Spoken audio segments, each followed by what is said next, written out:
Et du coup, on va pouvoir accueillir Stevie. Stevie, si tu peux mettre ton micro et ta caméra, on va pouvoir commencer ensemble. Ça va être trop cool. Tu restes un peu avec nous? Mmh, je vais peut-être essayer d'y aller. Ouais, ça marche, pas de souci. En tout cas, je vais passer hors cam, puis comme ça, Oui, oui, oui, ça marche. ça Ok, super. Et ben, hop. Alors, vous avez le droit de rester, hein, les caméras et tout, c'est ok. Juste, je me replace et on y va. Bonjour.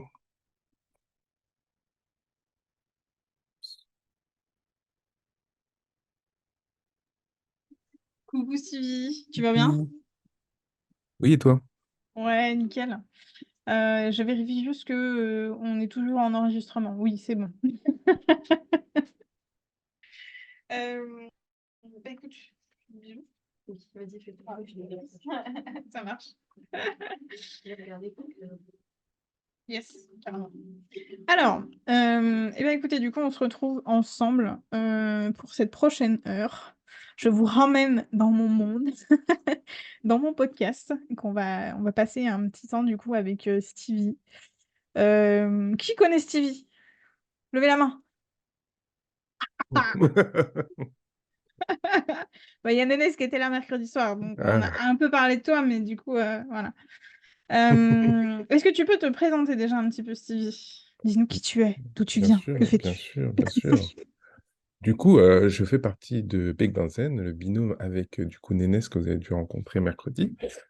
Notre projet, en gros, c'est d'aider les créateurs et les artistes à se développer sur les réseaux sociaux, donc à travers la communication, le marketing et des conseils. Et on a une émission qu'on diffuse tous les lundis, qui s'appelle le Lundi de la Dérive, un podcast qui est sur YouTube et toutes les plateformes de podcast, dans laquelle on décrypte l'actualité, on parle de communication, on invite des gens d'ailleurs. Zoé est déjà venue, Drôle de Sensible est déjà venue. euh, et, euh, et on essaye de ressortir, de montrer des concepts de marketing, de communication pour que les gens puissent les réutiliser pour leur propre communication. Donc voilà, on montre par l'exemple comment fonctionnent tous les procédés de communication. Donc voilà un peu ce qu'on fait. Est-ce que je dois me dire un peu ce que je fais moi perso ou ça suffit ça? Vas-y, vas-y, vas-y, fais-toi C'est bon. plaisir. Non, non, mais... Lola dit, alors oui, alors juste avant que tu dises un petit peu ce que tu fais en plus d'autres et tout, il y a Lola qui dit une voix de podcasteur vraiment ou d'animateur radio, effectivement. Et il y a Laetitia qui a partagé hashtag Sweetie. Il faut savoir que du coup, ça va te suivre même ici chez nous. Sweetie est un grand habitué des sommets des créatrices, du sommet des créatrices de Lucie et Mélanie, que donc Mélanie, vous avez rencontré hier et Lucie, vous allez la rencontrer aujourd'hui. Voilà, c'est une private joke que nous partageons ici. Stevie, alias Sweetie. Voilà. C'est vrai, c'est vrai. Et oui, ben, du coup, moi, je fais de la communication depuis, je sais pas, j'ai calculé il n'y a pas longtemps, je crois que ça fait depuis 5-6 ans. Ouais, 5-6 ans, parce que j'ai toujours été fasciné par les créateurs, les artistes, mais j'ai toujours été frustré de me dire qu'en fait, je trouvais qu'ils osaient pas communiquer.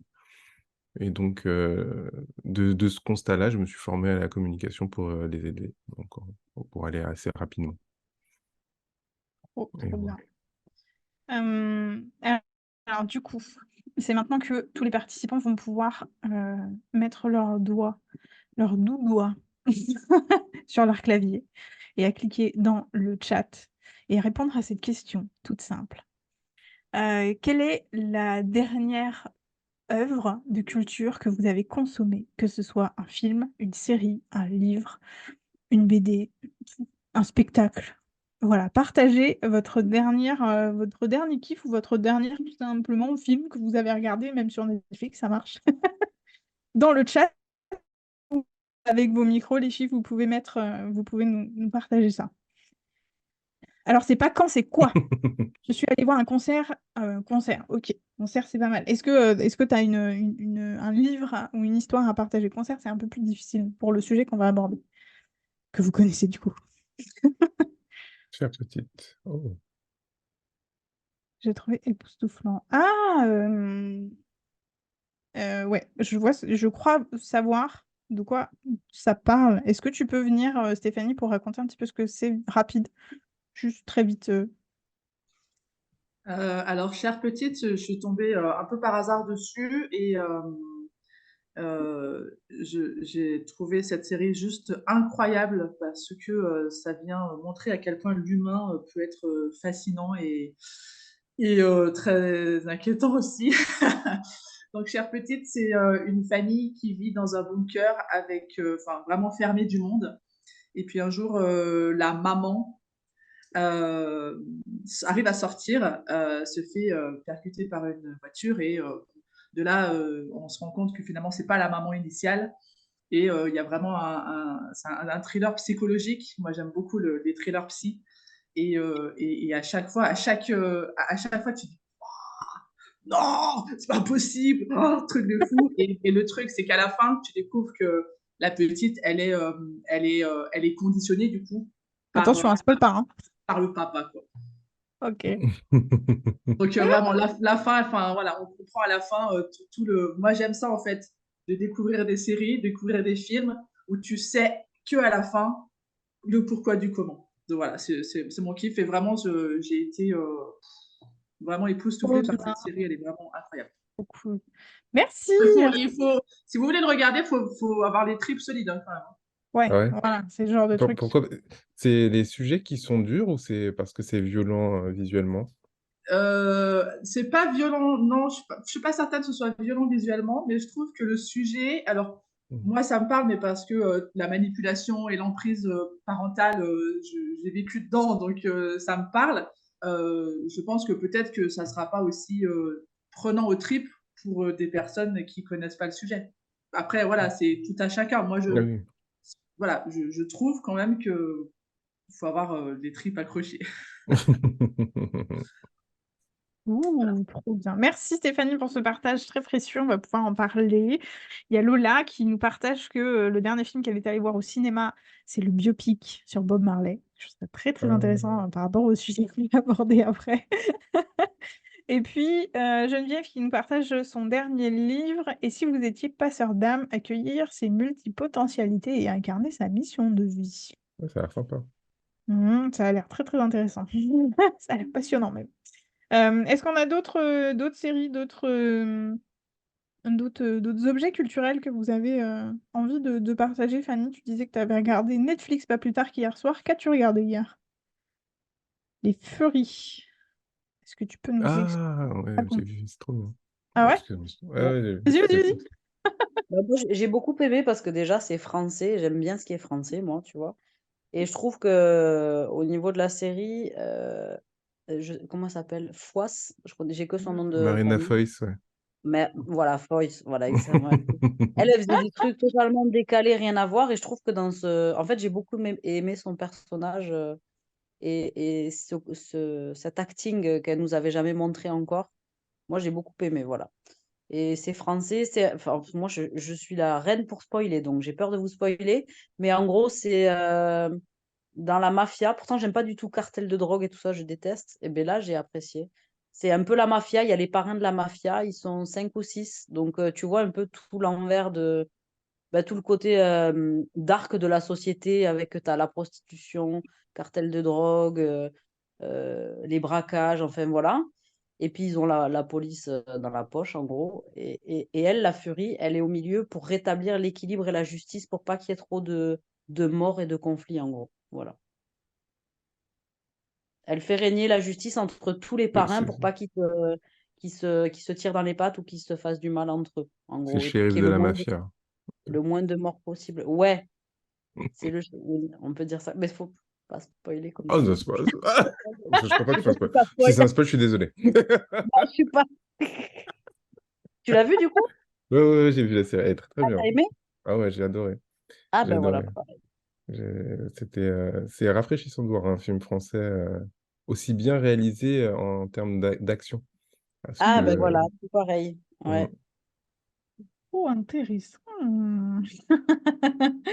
Eh bien, écoutez, en fait, le sujet que je voulais aborder avec vous là pendant 1 heure, on va faire un petit peu comme avec Stevie, en fait, on va explorer le sujet. Vous allez pouvoir partager, vous allez pouvoir intervenir, on va pouvoir aussi partager, nous, avec Stevie, nos derniers, nos dernières consommations culturelles. Mais en fait, c'était d'aborder le sujet du rapport à la mort et de la mort et du deuil dans la culture, dans notre culture voilà, dans la culture qu'on peut consommer tous les jours. Et c'est hyper intéressant parce que vous avez partagé des choses qui, d'un premier abord, ne l'abordent pas ou alors l'abordent d'une façon un peu particulière.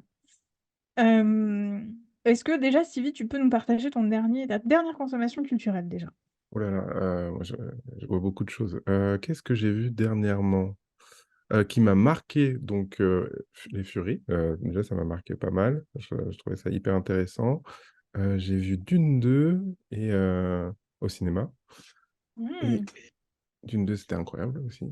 Et j'ai vu un film un peu moins bien aussi au ciné. J'ai vu Godzilla et Kong. C'était pas versus Kong, c'était et Kong. Et ça, c'était pas incroyable. Et, en livre, qu'est-ce que j'ai lu dernièrement? En livre, je suis un peu en philo en ce moment parce que du coup, je donne des cours de philo aussi. Hmm. Et je relis. Alors, comment c'est pas Le Malheur de Sophie. Je me souviens plus du nom, ça y est. Le Monde de Sophie. Ah oui, ok. Ah oui, oui, oui, il De est trop bien Sophie. d'ailleurs. Il est grave intéressant. Super Euh, intéressant. Trop, trop bien. Qu'est-ce que tu as pensé de tous les objets culturels que les participants nous ont partagés là, par rapport à notre sujet? Par rapport bah, déjà, je crois que la mort est toujours présente dans dans chacune des œuvres dont elles ont parlé, et même dont moi j'ai parlé. Donc, mais je pense qu'elle est présente soit comme un élément déclencheur euh, pour lancer l'intrigue. Ouais, Ouais, je crois, ouais, c'est ça. Je suis en train de réfléchir aux œuvres que vous avez dites. Et à chaque fois, ouais, la mort est un élément déclencheur. C'est assez amusant parce que pour nous, c'est un peu la fin, alors que pour les films, c'est un peu le début de tout. exactement, c'est ça. Et je pense que pour les vivants, ça peut être aussi le début de plein de choses. Mm, Donc c'est assez intéressant qu'on retrouve cet élément-là dans beaucoup, beaucoup de débuts de mm. films, d'éléments. Par exemple, même, on peut prendre Harry Potter, son histoire, elle commence quand même par le décès de ses parents. Il C'est vrai. déclenche tout le reste. Lola qui partage, sinon en ce moment je lis Les Oubliés du dimanche et je pense que ça pourrait coller au sujet, carrément. Si tu as envie de mettre ta caméra, ton micro, Lola, sens-toi libre de le faire. Moi je trouvais ça hyper intéressant aussi parce que Lola elle a partagé le biopic de Bob Marley. Et ça m'a fait penser que dans la culture, on a un rapport à la mort qui est très très particulier. C'est vraiment de ça dont je veux parler. Et on a un... Je trouve que c'est un bon élément, c'est un bon moyen de cheminer dans son deuil que de consommer de la culture, notamment par exemple des biopics pour faire le deuil d'une époque, le deuil de son enfance, le deuil de nos, comment dire, de nos idoles, en fait, qui ne sont plus là, mais qu'on peut quand même continuer enfin, consommer. J'aime pas trop ce terme-là dans ce sens-là, mais d'alimenter, en fait, parce qu'ils nous ont laissé tellement de choses, tellement de traces, que ben, par un biopic, par exemple, on peut continuer à se replonger, à se reconnecter à ces énergies-là. Qu'est-ce que t'en penses, Tilly? Bah, c'est marrant que tu parles des biopics parce qu'on en a parlé il n'y a pas longtemps avec Nénès. Et il y a un rapport au biopic qui est très présent ces dernières années. Je ne sais pas Ouais, si je vous suis avez d'accord. remarqué, mais il y a énormément d'artistes qui ont droit à leur biopic. Donc, déjà, d'un point de vue merchandising, c'est parce que les chansons sont euh, disponibles. En fait, elles ont été rachetées par des entreprises et en fait, c'est eux qui Ouais. décident de faire les biopics. Et c'est pour ça qu'on en voit plein. Et d'un autre côté, je trouve que c'est assez marrant parce que ces biopics sont souvent très orientés. C'est toujours montrer le bon côté des artistes sans montrer toutes leurs dérives, tous leurs problèmes. On gratte un peu la surface, mais on nous montre toujours un beau visage de ces personnages. Je ne l'ai pas encore vu, celui sur Bob Marley. Mm. Moi, j'ai envie de voir celui sur Amy Winehouse. Mais juste en voyant la bande-annonce, on voit déjà que ils ont décidé de prendre un angle plutôt cool, quoi. Alors qu'elle a une vie très, très difficile. Oui, c'est ça. Bah, puis ça permet d'en apprendre. Oui, hâte de voir celui sur Amy. Ouais, je pense que sur celui de Amy Winehouse, il va être hyper intéressant. Et je pense que même euh, continuer à cultiver le truc des 27. Ouais, Vous oui, connaissez ce truc des 27? Oui. c'est clair. Mais je pense qu'ils vont pas. En fait, parce que pour leur but, c'est quand même de vendre encore. Mm. Donc, ils vont pas montrer un portrait très négatif de ce qu'elle était. Je sens que ça n'a pas reflété la réalité de ce qui s'est passé. Je dis pas qu'elle était mauvaise, hein, c'est pas ça que je veux dire, mais je trouve qu'ils montrent pas vraiment la réalité. Avec Freddie Mercury, ils avaient fait pareil. C'est que d'ailleurs, il fallait y avoir des procès et tout parce que il y en a plein qui disaient que c'est pas du tout ce qui s'était passé, quoi. Mm. Bah oui, mais en même temps, c'est très romancé quand même pour pouvoir s'attacher au personnage principal. Euh, Sinon, tu fais pas un bon film si les gens peuvent pas se... Ah, j'en sais rien en fait. non, Est-ce pas qu'on peut faire un forcément. bon film en détestant le personnage principal? Bah, après, j'ai pas envie de spoil, mais tu vois, on parle de Fury. Fury, le personnage principal c'est pas Mm. la personne la plus incroyable du monde. Voilà, je dis Ça, pas plus, mais je suis sûre qu'il y a des séries auxquelles on pense, ouais, il y qu'on a a plein de déjà séries. parlé, du genre Mm. You, par exemple, C'est vrai, c'est marrant que tu parles de où ça. le personnage principal est quand même hyper trigger. Ouais, mais c'est marrant parce que comme c'est son point de vue, tu t'attaches à la vision romancée qu'il a de lui-même. Du coup, c'est assez ironique de se dire. Oui, c'est ça. C'est ça, c'est ça. Ça vient nourrir notre côté sombre aussi. Ouais, tout à fait. Ouais, totalement. Et c'est très bas. En fait, quand on consomme de la... Bah, du coup, comme tu es prof de philo, tu vas pouvoir expliquer et m'appuyer sur ce que je vais dire. En fait, quand on consomme de la culture qui est notamment trash, je pense à Walking Dead par exemple, je pense à des choses qui sont hyper violentes et tout ça, ça nourrit notre catharsis en fait. On a besoin de la Exactement. catharsis. Est-ce que tu peux expliquer ce que c'est? Il y en a quatre. Ça vient des Grecs. C'était le fait de représenter sur scène des penchants, des côtés négatifs, pour que, la théorie, c'est que en fait, en les voyant sur scène, en les visualisant sur scène, n'avait pas envie de les reproduire nous-mêmes.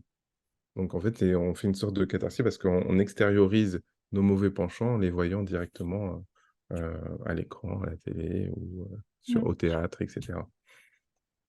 Et je trouve que c'est d'autant plus intéressant parce que c'est aussi une forme de préparation et d'affrontement de ses peurs. À la fois, on met en scène nos pires peurs, c'est-à-dire nos pires façons de mourir. On a Mm. un truc aussi, on aime bien imaginer les pires façons de mourir pour un être humain. Je pense à Saw, par exemple, genre, des trucs comme Voilà, par ça. exemple, voilà, ce genre de choses. J'aime Ceux pas qui du ont vu tout, là. moi. Je sais Ouais, pas si vous aimez, moi, j'aime pas du tout les trucs Saw, les trucs comme ça. On appelle ça le porn. J'ai oublié ah le oui, nom. trash porn, je sais plus comment ça Ouais, s'appelle. trash porn. Ouais. Je... Ah ouais, ah ben, et ben, curieusement, moi j'avais bien aimé, je sais qu'avec Lola on avait beaucoup aimé, Saw on l'a suivi de ouf, et le Jigsaw on est allé le voir au cinéma, ouais, Ah trop ouais? bien, c'est le dernier épisode et tout, c'est trop bien, on était ressortis, mais comme des oufs. Les premiers épisodes on n'avait pas été hyper bien en vrai, ça a été hyper choquant et tout machin, mais je trouve que ça a nourri encore une fois cette angoisse de la douleur, cette angoisse de la mort, cette angoisse En fait, notre façon de mourir, on en a un peu parlé mercredi, Mm. c'est le fait de choisir comment on va mourir. Et là, c'est Jigsaw, c'est vraiment ça. Mais dans le côté hyper trash et hyper, bah, t'as plus le choix, quoi. C'est Oui, mais en soit... fait, c'est surtout ça. C'est que, il y a ce côté, t'as pas le choix parce qu'ils t'emprisonnent et ils te piègent. Et même si tu luttes, souvent, c'est un peu truqué et tu te fais avoir, quoi. Dans le même genre, il y a Destination Finale où Voilà, tu sais, c'est des gens qui survivent et puis forcément, la mort va les rattraper. Ils peuvent rien y faire et la mort la rattrapera toujours, quoi. c'est ça. Mais ça, ouais, c'est assez ouf. Et ça entretient aussi l'image un peu qu'on peut avoir de la mort on peut pas la décider et des fois si, et en même temps c'est immuable et en même temps on n'a pas le choix que d'y passer. Tu vois, on entretient tout un univers, tout un imaginaire autour de ça. Peut-être parce que c'est notre peur principale. Je sais pas. Lola qui dit: «J'ai vu le dernier Saw aussi, qui est sorti il y a pas longtemps, voilà. Mhm. Catharsis, c'est aussi libérer ses émotions via quelque chose de fictif et exprimer notre inconscient le plus profond». Ouais, je pense qu'il y a un peu de ça aussi, de pouvoir libérer, la peur et de se dire que, mettre en scène des morts ultra violentes, ultra sanglantes, ultra hardcore et tout ça, c'est aussi mettre à distance un peu, Hem, bah, ça, en fait, la douleur, la mort, la violence aussi qu'on peut ressentir parfois à l'intérieur de nous ou qu'on peut voir, ben, typiquement, hein, sur, rien quand on regarde les infos à la télé, par exemple. Ah oui, bah, totalement. C'est pour ça que maintenant même on appelle de l'infotainment, enfin, infotainment, je ne sais même plus comment on le dit bien, mais c'est le côté que c'est censé être amusant autant que c'est des informations, quoi, donc les informations, c'est le nouveau truc, nouveau théâtre pour moi, je trouve. Ouais, c'est ça. Là, qui précise que c'est libérateur, en fait, parce que c'est fictif et maîtrisé. Exactement. On a le contrôle sur ce qui se passe. On a le contrôle sur tout, même sur ce qu'on voit et sur ce qu'on ne voit pas. Et ça, je trouve que c'est hyper intéressant parce que, il y a beaucoup, beaucoup de films. Ça m'avait choquée d'ailleurs. J'ai beaucoup, bah voilà, je très consommatrice de Saw, de ce genre de choses et tout ça. Et j'ai regardé Walking Dead. Et il y a une scène qui m'a particulièrement, je dirais pas traumatisée, mais bien secouée dans cette série-là, parce qu'on montre tout et que c'est d'une rare violence. Et que, Ah, c'est abattement. de quoi? Non, non, vas-y, je laisse continuer. Je suis pas certaine que ce soit intéressant de vous expliquer la scène, mais juste simplement, en fait, on était habitués à, on est habitué à, comprendre la mort sans la voir. Parce qu'on a des sons, parce qu'on a l'histoire, parce qu'on a machin, mais en général, en tout cas la plupart du temps, c'est pas toujours le cas, mais on ne voit pas, par exemple, une balle d'un flingue toucher la personne. Parce qu'on va la voir de dos, il va y avoir un cut au moment, fatidique et cetera et cetera. On comprend juste, notre cerveau comprend juste que, ben, c'est fini.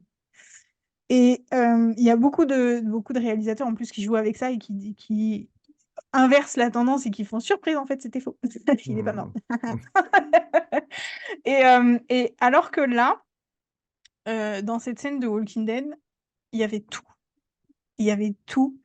C'était pas cuté, c'était effectivement très porno, en fait. Je pense que c'est vraiment ça le terme, c'est extrême. C'est dans l'extrême violence, dans l'extrême gore.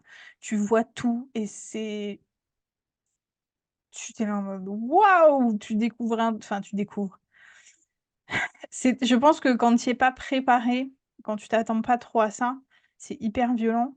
Mhm. Mais je comprends qu'il y ait aussi un peu ce côté, Taous Merakchi dans Mortel, elle en parle hyper bien. Ce côté, je veux comprendre, je veux Mhm. sentir, je veux, ouais, c'est ça, sentir, ressentir la mort dans ce qu'elle a de plus brutal, dans ce qu'elle a de plus violent, dans ce qu'elle a de plus cru. Alors ça peut passer quand on est, pas dans la culture, ça peut passer par, le fait d'aller toucher les morts, par exemple. Quand on vit un deuil, Mhm. on a souvent besoin d'aller les voir, parfois d'aller les toucher, parfois d'aller les coiffer, parfois de les prendre en photo aussi et c'est complètement OK et ça fait partie de ce truc-là et j'ai l'impression que c'est ce qu'on essaye de faire quand on regarde ce genre de culture. On essaye de la ressentir, de comprendre en fait, d'essayer de vivre des morts avant la nôtre, comme si on s'y Mhm. préparait, tu vois? Ouais. Ouais, je vois ce que tu veux dire, mais c'est même des, enfin, alors je vais peut-être un peu loin, mais c'est un peu le même plaisir un peu coupable qu'on a avec les serial killers ou les choses comme ça. Ouais. Tu sais, on dit souvent qu'on regarde beaucoup de séries sur les serial killers parce qu'on se dit, bah, en fait, ça me permet de m'en protéger. Je vais comprendre comment ils fonctionnent, je vais comprendre quelque chose que je ne peux pas toucher, percevoir, comprendre en regardant plein d'infos là-dessus. Et j'ai l'impression que la mort, c'est un peu ça aussi. C'est que c'est des choses qu'on ne peut pas toucher que par ce moyen-là, que de la représentation qu'on peut retrouver dans l'art. Et donc, on essaye de comprendre à travers ça. Ouais, c'est exactement ça. Lola qui pose la question, est-ce que ça nous rassurerait pas sur la mort, sachant que c'est le plus gros mystère même, je pense. Elle dit c'est un mystère énorme, mais moi je pense que c'est le plus gros mystère de notre vie. Et du coup, a priori, effectivement, c'est ce que je pense aussi, la première peur des vivants. Est-ce que c'est pas une façon de nous rassurer et d'essayer de la comprendre, en fait? C'est presque une expérience scientifique qu'on fait en mode, tiens, qu'est-ce qui se passe sur un corps humain si on fait ça? C'est un peu bizarre. Je vois la tête de Fanny qui est en mode, mais est-ce que Ça voilà, me, est-ce que quand on fait un film comme ça, est-ce que c'est pas un peu ça qu'on fait, quoi, finalement? mais ça me rappelle, moi, ça me renvoie à mon traumatisme quand à l'école, on m'avait parlé de la Seconde Guerre mondiale où Hitler, il faisait des expériences sur les vivants pour voir comment, si tu mets un rat à l'intérieur du vagin d'une femme et que tu recouds, qu'est-ce que le rat il fait? Est-ce qu'il ronge de l'intérieur? Enfin, c'est des trucs, tu vois, moi, ça m'outrepasse, je peux pas. C'est toute cette partie dark du monde de là, c'est trop. Je peux pas. Tu vois, je vois pas où est l'intérêt en fait, moi, personnellement. Voilà. C'est de la torture. Oui. C'est une façon de voir les choses, en vrai. Tu peux répondre, Stevie? Tu veux répondre? À quoi? Excuse-moi. Parce que Fanny a partagé. Est-ce que... Ah oui, bah je saurais pas, je sais pas, j'ai pas trop de trucs à rajouter là-dessus, hein, je sais pas. Après, moi, c'est difficile pour moi, parce que je crois que je t'en ai déjà parlé, mais moi, la mort, ça me fait pas plus peur que ça. Du coup, là, ce que tu dis, c'est plus la souffrance qui est effrayante, hein, le côté, ben, une souffrance qu'on peut même pas imaginer, mais la mort en tant que telle, moi, ça fait partie de la vie, quoi. Tu vois, enfin, j'ai pas trop ce rapport-là. Donc, voilà. Et c'est intéressant parce que de savoir pourquoi aussi un peu, Fanny. Genre, pourquoi est-ce que ça t'intéresse pas? Est-ce que juste t'as pas peur? Est-ce que c'est parce que t'as pas peur de la mort que ça te fait rien et que ça t'intéresse pas, que t'aimes pas ça? Et puis le Moi, côté... Vas-y, comme je vas-y. disais dans le chat la dernière fois, moi, je suis passée plusieurs fois à côté de la mort. Donc, j'en ai pas peur dans le sens où je sais, pour moi, je sais ce qui se passe après la mort, d'après mon vécu et tout ça. Ça Mm, me fait pas peur, mais pour moi, c'est une deadline, la mort. C'est-à-dire qu'une fois que tu meurs, ben, tu peux plus incarner dans la matière ton libre arbitre. C'est tout. Du coup, Mmh. ben, ça me fait pas flipper. Mais la souffrance, par contre, oui, je trouve ça. ah ouais. Enfin, pour moi, ça sert à rien la souffrance. C'est la douleur est une information, ok, mais enfin, je sais pas, moi, c'est vraiment pas quelque chose qui m'intéresse. Voilà, je comprends pas. Ouais. Et ben, en fait, ça me fait penser et ça me fait me demander, est-ce que, par rapport à ce que vous dites tous les deux, Stevie, le fait de pas avoir peur Mmh. de la mort, mais de soit pas aimer, soit aimer en vrai, parce que ça revient au Mmh. même. Est-ce que le fait de créer ces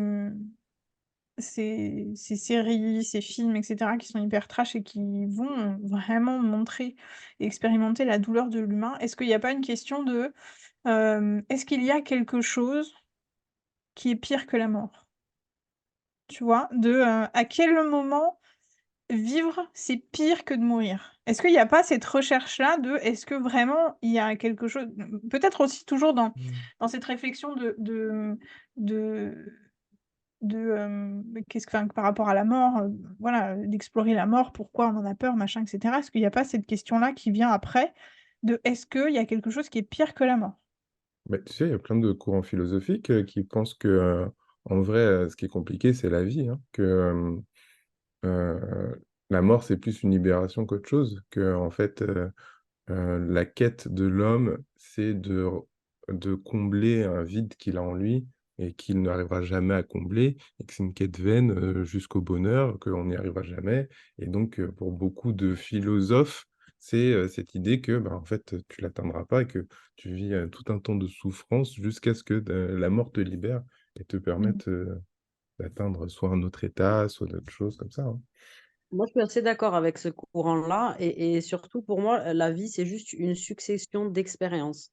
Une fois que tu as fait telle expérience, ben, tu enchaînes une autre expérience ou tu revis les mêmes jusqu'à ce que tu en aies marre.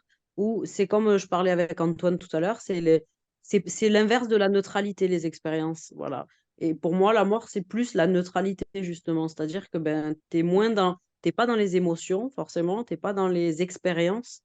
Il y a que la vie qui est dans les émotions et dans les expériences. Selon moi, la mort, c'est plus une forme de neutralité ou je dirais pas de repos, parce que moi, des informations que j'ai, il se passe quelque chose après, Mm. mais t'es plus dans les émotions, en fait. Voilà. Tu ressens plus les émotions comme en tant qu'humain, nous, on les ressent. Ouais, bien On sûr. vit des expériences. Et la souffrance est une expérience, mais qui, moi, personnellement, la souffrance physique ne m'intéresse pas. Mm, carrément. Il y a Lola qui partage, notre prof de français qu'on a eu toutes les deux au lycée, disait qu'on ne peut pas risquer de mourir parce que c'est inévitable. Par contre, la vie est pleine de risques et on risque davantage de vivre. À vivre. Tout à fait. Et ça, c'est trop intéressant. Stéphanie, est-ce que tu veux partager par rapport au fait que tu penses que ça dépend énormément de nos croyances? Oui, alors pour la petite histoire, moi, il y a 4 ans, 5 ans, je ne croyais en rien. On est, on vit, on meurt. Ciao, bye, merci les gars. Ouais. On s'appelle, on se fait une bouffe, quoi. Du coup, moi, je pensais que puisqu'il n'y avait rien après, rien avant, on n'avait qu'une seule vie et j'avais très très peur de ne plus exister. En fait, c'était ma peur intrinsèque. Mm. Et quand je me suis lancée, quand j'ai découvert le développement personnel et que ma première coach a commencé à utiliser un pendule, qu'elle a utilisé les cartes, qu'elle a utilisé l'EFT, que je me suis dit, ah ouais, en fait, peut-être qu'il y a des trucs. Quand je vais chez une thérapeute et qu'elle me dit, il y a tes ancêtres chez moi, bah non, bah si, ils sont là en fait et on va les libérer. D'accord, et ben allons-y du coup. Qu'elle te dit des choses qu'elle n'est pas censée savoir puisque je ne vais pas raconter ma vie, et ben petit à petit, tu rentres dans une nouvelle dimension qui fait Ouais. que, et ben en fait, possiblement, il y a quelque chose après. Et après, tu commences à venir parler d'incarnation, tu viens parler d'expérience de vie, de mission de vie, de vie antérieure et tout ça. Et en fait, tout ce chemin-là, et après, c'est pour ça que ça dépend vraiment des croyances de chacun. Moi, il y a 4 ans, j'étais athée, je crois en rien. Aujourd'hui, je crois à la multidimensionnalité de la vie, de l'univers et peut-être bien au-delà. J'en suis pas encore là, tu vois, il y a encore des choses auxquelles j'ai pas envie de croire. Mais pour autant, je me suis réconciliée avec la mort et aujourd'hui, je suis hyper en paix avec les gens qui partent. Je suis aussi hyper en paix avec le fait qu'un jour, je serai plus là et que j'existerai pour autant toujours, quoi, tu vois, sous différentes formes, sous différentes, ouais, sous différentes formes. Et je crois que ça m'a aussi permis de me réconcilier avec les religions, parce que moi, tout ce qui est secte et religion, c'était no way, en fait. Et je me suis dit, mais ces gens-là, s'ils ont envie de... Enfin, après, ça peut être dangereux, hein, mais j'ai compris que les personnes qui croient en une religion, en tout cas les plus courantes, eh ben, ça leur fait du bien, parce que ça leur permet d'apaiser leur vie. Et c'est en ça où ça dépend vraiment des croyances de chacun. Et la mort la mort fait partie de la vie, en fait. Et je trouve que la vie, c'est la mort, finalement. On vit mieux après la vie. Mm. C'est trop intéressant ce que tu partages, trop cool. Merci. C'est trop bien. Et je trouve que c'est d'autant plus intéressant que c'est une partie aussi de nos interrogations d'humains vivants qu'on explore aussi pas mal dans notre culture de façon un peu plus imaginaire, onirique. Je pense à plein de films, à plein de séries, par exemple Interstellar, qui explore complètement ce truc de en fait, si ça se trouve, on se rendra même pas compte et on comprendra même pas qu'on est mort. Si ça se trouve, on va vivre des trucs de ouf, enfin vraiment, enfin, tu vois, alors, est-ce qu'on peut considérer la Bible et la Torah comme des livres culturels à part entière, tels qu'un roman que n'importe qui pourrait lire? Je ne sais pas, la question se pose aussi, parce que, comme tu dis, je pense que la et les religions, elles sont profondément culturelles et elles nous amènent de la même façon que les films, que les livres, que la culture, les expériences qu'on peut vivre en tant que vivant. Et ben finalement à s'interroger, à explorer et puis ben à vivre en fait. De toute façon, les œuvres en tant que telles, c'est des objets neutres, hein. C'est nous ce qu'on en fait et ce qu'on en pense, parce que tu disais pour la Torah, etc., si on doit les voir comme des œuvres culturelles ou pas. Je pense plus que c'est la vision que nous, on en a et de comment on les apprécie qui compte. C'est pas forcément l'objet en tant que tel qui compte. Et, et je voulais poser une question aussi. Est-ce que vous ne pensez pas plutôt que le rapport à la mort, c'est aussi notre résistance à l'inconnu, en fait, c'est le côté... euh, moi, je prends mon cas par exemple. En fait, l'une des choses qui fait que j'ai pas spécialement peur de la mort, c'est que ça me fait pas peur de me dire que je ne sais pas, que l'inconnu, qu'il se passe quelque chose après ou pas, ça me touche pas plus que ça. Je me dis, bon, c'est OK de pas savoir, c'est OK que ça se trouve, il se passera un truc, ça se trouve, il se passera rien, et c'est pas grave, quoi. Tu vois, je préfère vivre mon instant présent et me dire, ben, voilà, je profite tant que je peux, et s'il y a un autre truc à côté, on verra, quoi. Et c'est un peu je trouve que c'est un peu aussi cette dualité-là de se dire, qu'est-ce qui se passe après? C'est stressant, tu vois? Genre, la peur de l'inconnu, c'est stressant pour beaucoup de gens. Donc voilà. Mmh. Ouais, c'est intéressant du coup. Ben, tu vois, Stéphanie, elle repartage dans le Mmh. chat, elle dit: «Perso, j'en ai plus peur car je sais, à peu Ouais, près, voilà. parce Mmh. que je sais pas tout, qu'il y a quelque chose après». Effectivement, mais c'est marrant parce qu'on en a parlé mercredi, est-ce qu'il y en a qui étaient là mercredi avec Nénès? Levez la main. On en a parlé avec Nénès et on se disait qu'en fait, si ça se trouve, le fait de la peur de mourir, qu'on pense être l'ultime peur de l'humain, la peur la plus naturelle et la plus logique pour nous. Est-ce que c'est pas juste maintenant, en tout cas, en tant qu'être civilisé, évolué, culturel, machin et cetera, que c'est pas plus notre peur du lâcher prise et de l'inconnu que la vraie peur de mourir? Voilà. Mmh, C'était je pense que la c'est ça. un peu l'interrogation. Stéphanie dit: «Je crois que la peur de la mort se cache la peur de la séparation et de ne plus exister». Bon. C'est ça. Est-ce qu'il y en a qui veulent partager par rapport à ce qu'on vient de dire? Ouais, moi je veux bien rebondir. J'avais vu chez les grands sages, les moines tibétains et tout ça, enfin sans mettre une case, que pour eux, c'est comme s'ils étaient déjà morts. Ils vivaient mais déjà morts, c'est-à-dire qu'ils ont lâché toute leur personnalité et vu Mmh. qu'il y a plus leur ego ni leur personnalité, pour eux, ils sont déjà le tout, en fait, incarnés Mmh. dans le vivant et du coup, il y a pas cette notion de peur de la mort parce qu'ils font déjà partie du tout. Ils sont pas, Fanny, Pierre, Paul, Jacques, Zoé, tu vois? Ils ont pas cette, appartenance à leur personnalité qui fait que pour eux, ils sont déjà morts. Je sais pas si D'accord. tu vois ce que je veux dire? Du coup, il y a pas cette séparation avec le reste du monde parce qu'ils font partie du tout. Mmh. Oui, c'est intéressant ça. C'est trop bien. Il y a Lola qui partage la perte véritable, enfin, qu'elle est d'accord sur le côté séparation et le fait de plus exister, que ce soit très, très flippant du coup.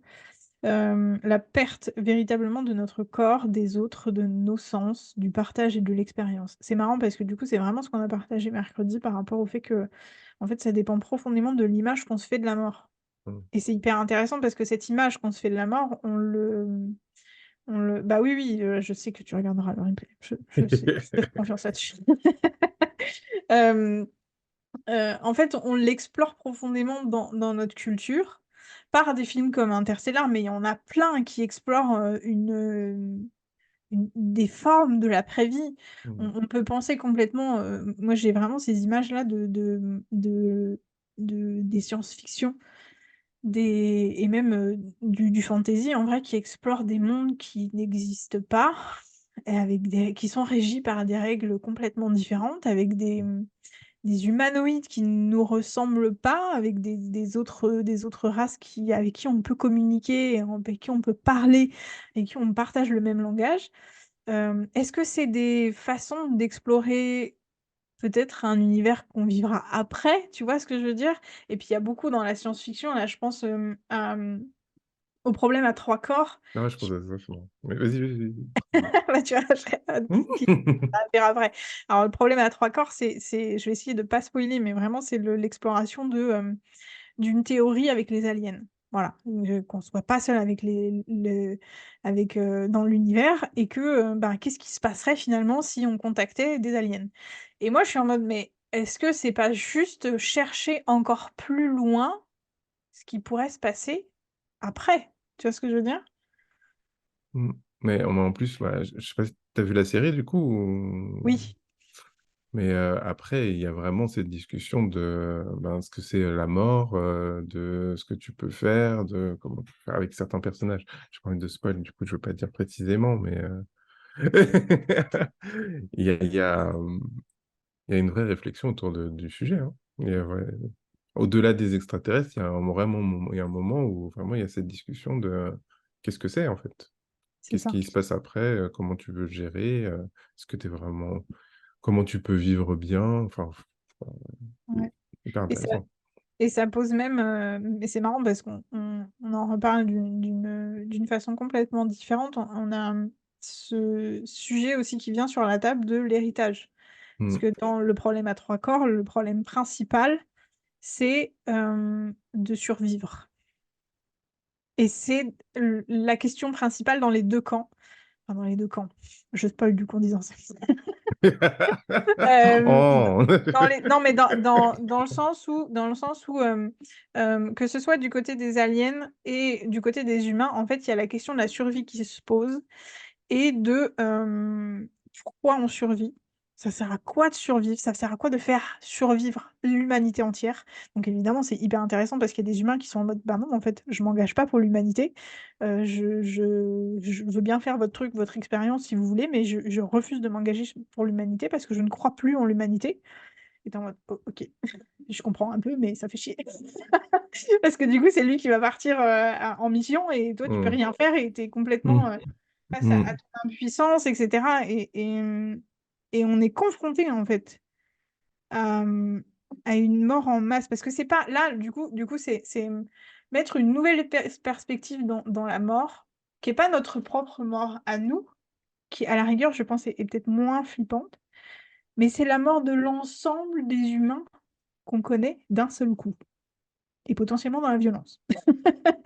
Et du coup, je pense que ça met une espèce de perspective qui est assez énorme. Alors peut-être que c'est encore une fois dans la recherche de est-ce qu'il y a pire que la mort? Mm. C'est quoi le pire? Est-ce que c'est de mourir tout seul et de laisser les autres vivre leur vie ou est-ce que c'est de mourir tous ensemble?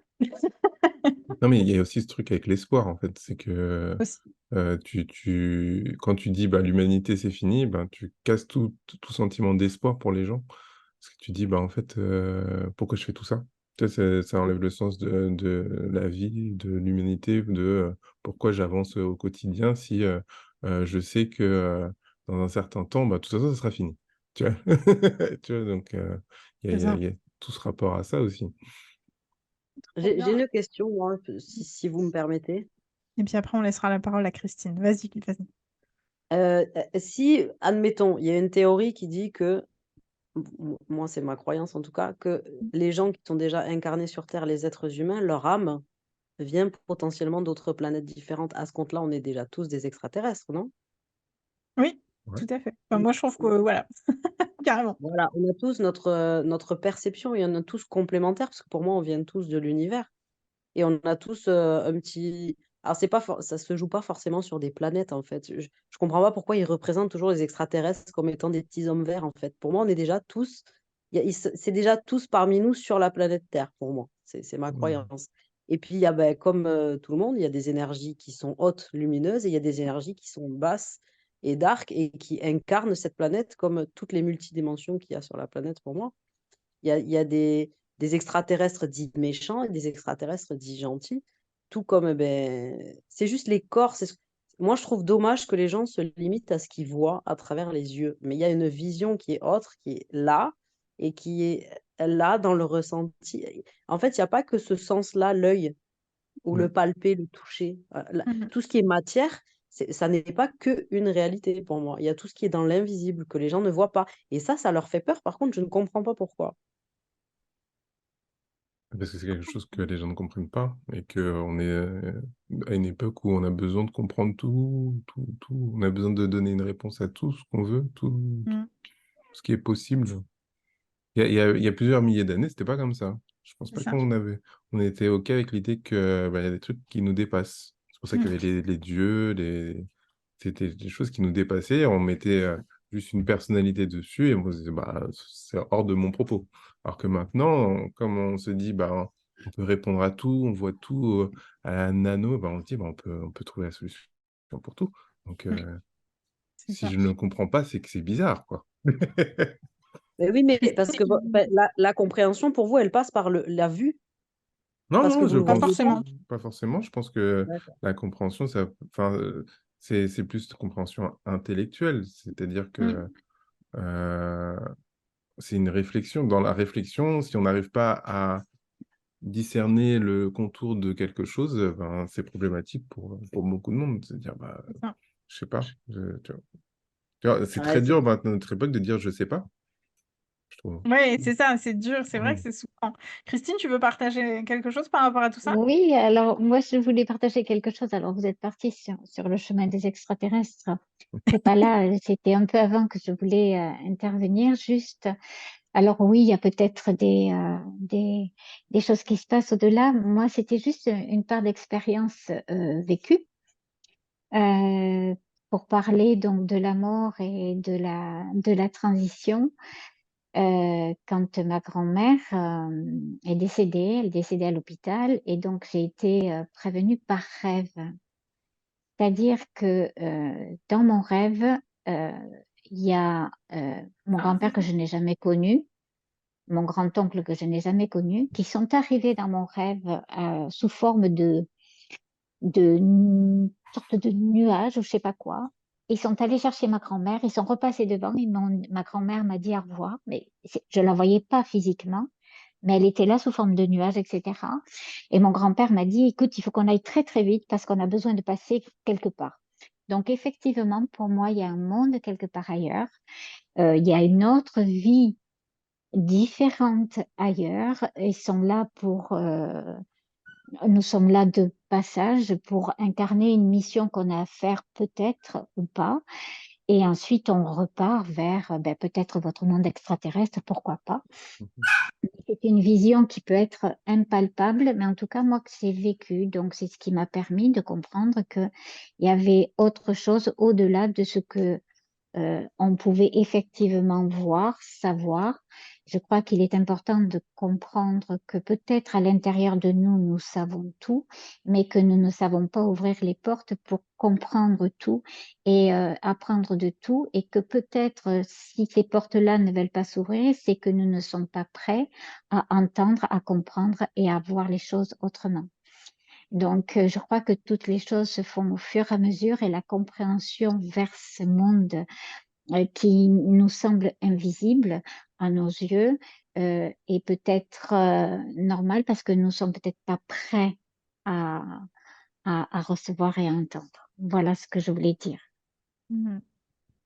Stéphanie qui valide complètement, qui te remercie pour ce beau partage. Aurélie qui dit très beau, merci. Fanny. Mm. Fanny qui dit il suffit de poser l'intention et le monde invisible apparaît. Je pense que ça dépend beaucoup de, alors à la fois de nos croyances et à la fois de nos possibilités. On n'est pas tous médiums à mon sens, mais encore une fois, c'est mon avis personnel. Je peux me tromper et il y en a d'autres qui pensent l'inverse. Lola qui partage, parce que Lola est là, Christine, voilà. Plutôt qu'une autre vie ailleurs, j'aurais dit une présence différente, une existence différente, qui est très intéressant comme vision aussi. Geneviève, est-ce que tu veux ouvrir ton micro pour partager? J'ai vu que tu avais écrit. C'est bon, ça marche. Oui. Je vérifie en même temps la salle d'attente parce que j'ai checké 2, 3 fois.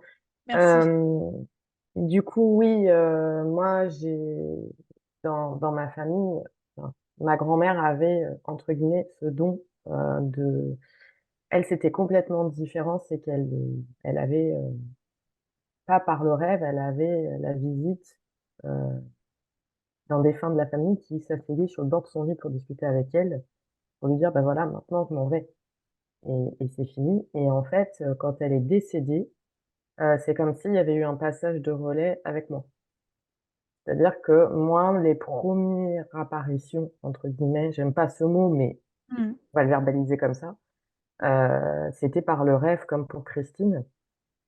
Et au départ, j'ai un peu refoulé ça. Je pense plus parce que j'étais peut-être pas prête ou parce que j'avais peur ou peut-être parce qu'on est aussi dans une sphère un peu terre à terre, j'ai envie de dire. Et c'est vrai qu'on a tendance à un peu mettre ça de côté et se dire non, non, je vais pas en parler parce que je vais passer pour une folle. Moi, quand j'en ai parlé les premières fois, on m'a regardé en mode là, pour le coup, c'était moi l'extraterrestre. Et c'est clairement ça, hein. Et c'est vrai qu'à partir du moment où moi j'ai accepté les choses et que j'ai évolué là-dessus, en fait, c'est comme si ce don s'est dupliqué. Au début, c'était vraiment centré vraiment sur les personnes proches, des personnes qui me touchaient personnellement et qui voilà, faisaient partie intégrante de ma vie. Maintenant, c'est complètement différent. C'est-à-dire que ça a été beaucoup plus loin. Alors, ça peut être soit par le rêve, soit entre guillemets en réel. Mhm. Et, mais c'est vrai que ça a commencé par le rêve comme pour Christine. Mais quand on n'est pas prêt, on veut pas le voir. C'est quelque chose, on se dit non, mais c'est une coïncidence, c'est parce que notre éducation est comme ça, c'est une coïncidence. Arrête, c'est pas possible. Et moi, j'étais très très jeune quand ça arrivait la première fois. On se dit, bah, ok, c'est un rêve, c'est rien. Et sauf que à un moment donné, quand c'est récurrent, on se dit, bon, non, là, il y a quelque chose quand même qui est plus palpable et il faut en prendre conscience. Après, il faut aussi l'accepter et être prêt à l'accepter. Il y a des personnes qui potentiellement ont peut-être ce don-là aussi, mais ils l'occultent complètement. Et du coup, c'est comme si, on va dire, spirituellement, ils se ferment. Et du coup, le passage se fait plus. Enfin, moi, je le vis comme ça. Après, je pense que c'est vraiment propre à chacun et le ressenti est propre à chacun là-dessus. Et si on est fermé sur ce sujet-là, automatiquement, ça va fermer la possibilité Mm. de d'aller plus loin ou de développer peut-être ce don de manière plus poussée. Mm. Ah, c'est trop intéressant. Je trouve que c'est encore une fois, c'est un peu aussi ce qu'on a évoqué mercredi, mais d'une façon un peu différente. J'ai vraiment la sensation que, tu vois, par rapport à ce que tu dis, quand on dit, en fait, quand on n'y croit pas, quand on est fermé à ce truc-là, ça bloque complètement cette partie-là et ces possibilités-là, finalement. Mais j'ai l'impression que on crée ce qu'on vit. On crée notre vie, donc évidemment, hein, c'est un truc en développement personnel, on n'arrête pas de le dire. On crée nos pensées, on a la possibilité de créer nos pensées, on crée notre vie, machin, etc. Mais tout ce qu'on crée dépend intrinsèquement de nos croyances et souvent les croyances peuvent être transmises, donc on n'est pas toujours OK avec les croyances transmises. Et il y a les croyances choisies. Et puis, et en fait, ça me fait poser un peu la question finalement de est-ce que la mort, c'est pas juste une création de notre part? Dans le sens où, bon, la mort est une réalité, on sait qu'on y va y passer, que voilà, à un moment donné, on sera plus là, que tout ça. Mais est-ce que l'après ne dépend pas justement de nos croyances? Voilà. Donc c'est une question que je pose là, et puis qui demande pas forcément de réponse, parce que je pense que c'est très propre à chacun. Et du coup, je voulais aussi rebondir sur ce que vous partagez depuis le début du festival, Fanny et Geneviève, le fait d'explorer enfin d'explorer, de recevoir des messages de l'après, de l'au-delà, ça dépend comment on voit les choses, mais voilà, de l'invisible en tout cas. Euh, c'est aussi un truc qu'on explore beaucoup dans la culture. Je trouve que ça revient de plus en plus. C'est le fait d'aller faire des enquêtes paranormales, d'aller faire comment on appelle ça déjà? Du Voilà, Quand tu vas dans des maisons ah, abandonnées la nuit, du de l'urbex. Voilà, ça y Bex est, j'ai trouvé. Urbex, ouais. Ouais. Ouh là là, merci Laetitia. Et en fait, ça revient de plus en plus où ben alors là, du coup, c'est même plus euh, autant quand c'est de la fiction, quand on va voir un film, quand on se confronte à la mort et quand on vit des deuils à la fin d'une série ou avec les biopics, c'est très dans l'imaginaire et c'est très dans c'est là. Voilà. On sait ce qui s'est passé, c'est de l'histoire, on y revient, on se replonge dans le passé comme on replongerait en fait dans notre passé en regardant notre album photo finalement de famille.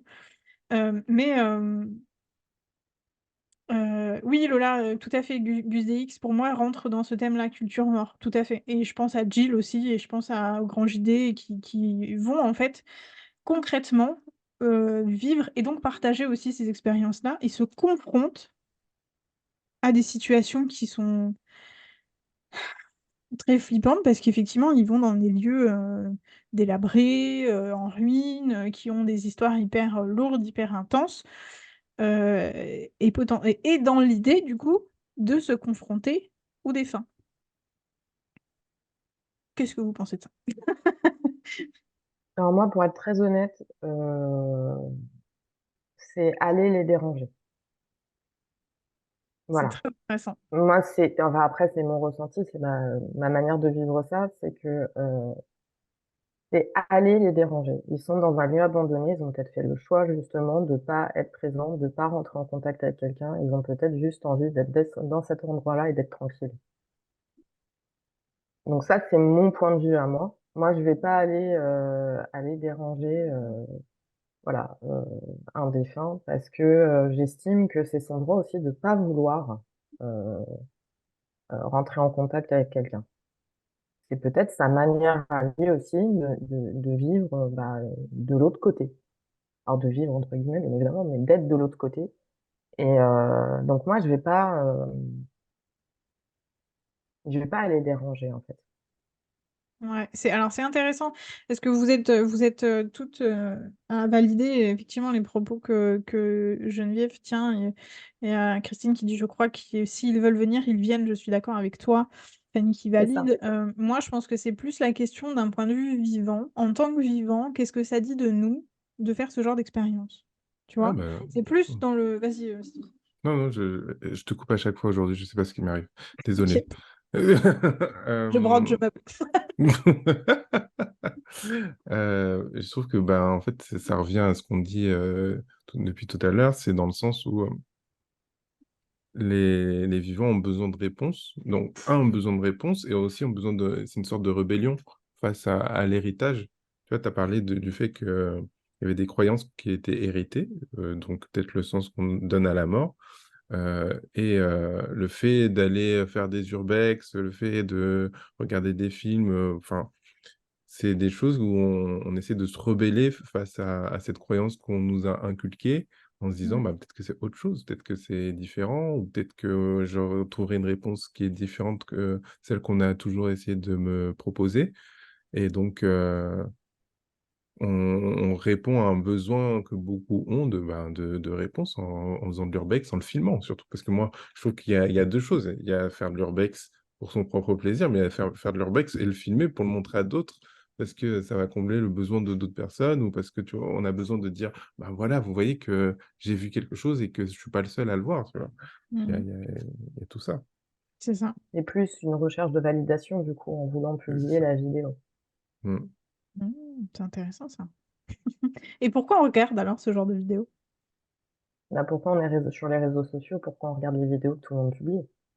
Parce Ouais, mais il qu'on- y a, il y a des gens, par exemple Laetitia qui dit, moi j'adore ces vidéos, qui pensait aussi à Jordan Périgaud, qui voilà, et puis elle dit, elle partageait, c'est là qu'on voit la différence entre les personnes qui pratiquent, certains sont beaucoup plus bienveillants et demandent si leur présence dérange, etc. Oui, bien Euh, sûr. Pourquoi est-ce que... Et puis en plus, il y a des gens qui aiment pas du tout.